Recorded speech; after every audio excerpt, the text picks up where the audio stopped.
Hi everyone, it's Jenny here from The Bear and the Fox. I'm back today to give you an update on what's on my to-read list. Now, I have to confess, I haven't finished all of the books that I introduced you to in the last episode, but in December, I like to put my regular reading list on hold and turn to some of my Christmas and winter favourites.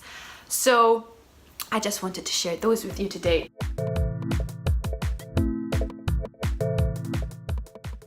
Now, the first book on my December reading list is The Christmas Mystery by Jostein Gaarder. This is a very old favourite of mine. I first got this book when I was finishing high school in the late 90s, so a little bit of a while ago, and I've been coming back to it ever since. Not every year, but I do regularly like to reread this book.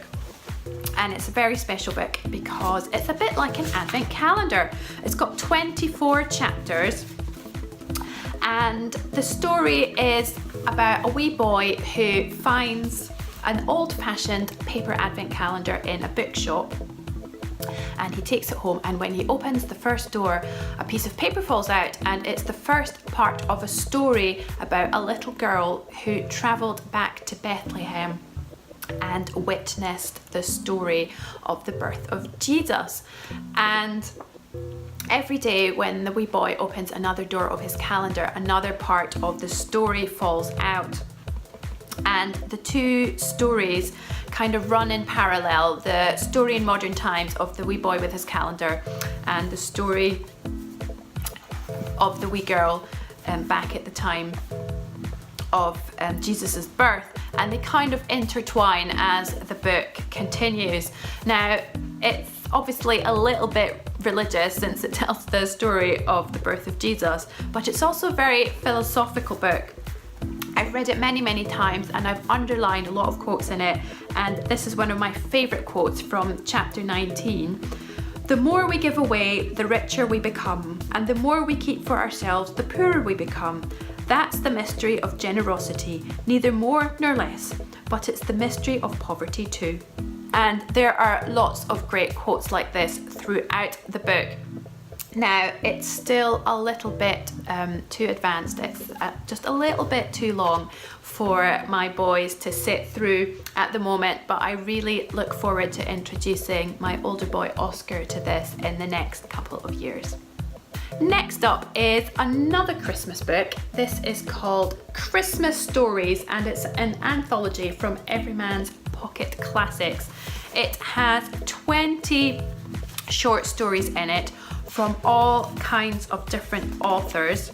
So we've got Charles Dickens, Arthur Conan Doyle, Tolstoy, Saki, there's Truman Capote, Muriel Spark. So you see, it's a real mix, and I just love dipping in and out of this at Christmas time. I never read the whole book in one go or even in 1 year. It's just the perfect book for dipping in and out of during December, maybe with a nice cup of hot tea or a mug of hot chocolate and an advent candle, and it's just become part of my December ritual.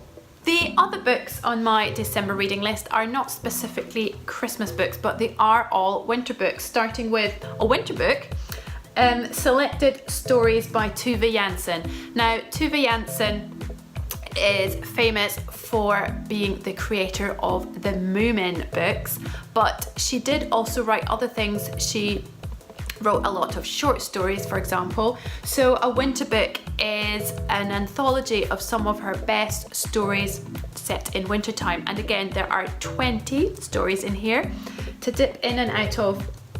And they're very different from the ones in the Christmas book, not just because they're all by the same author, but if you like a bit of Nordic atmosphere in wintertime, then I really recommend this book. They are really lovely stories, and again, you don't need to read the whole book in one go.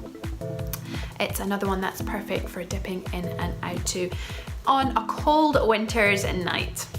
And the last two books are both very new, not just new to my library, but also just published this year. The first is called The Little Book of Snow and it is the story of nature's best loved spectacle. Whether you agree or not that snow is nature's best loved spectacle, this is a little gem of a book that I have not actually had the chance to read yet, but it is at the top of my reading pile. So the content is split up into snow science, snow ecology, people and snow, living with snow, celebrating snow, and snow play. And I really look forward dipping into this, and just like the cover, it's also got lots of lovely paper cut illustrations throughout the book. So this is yet another lovely little book for dipping in and out of. And last but not least, this time not an anthology but a novel. It is called The Way Past Winter, and I picked this up because I was drawn to the gorgeous cover. I've only just started reading it, I'm just one chapter into it, so I'll just read you out what it says on the back. Mila wakes to find her brother Oscar has vanished. He wouldn't just go, and yet a golden clue suggests he's followed a stranger who visited after dark. Then she learns that all the boys in the village have gone, except one, the boy Maggie called Rune.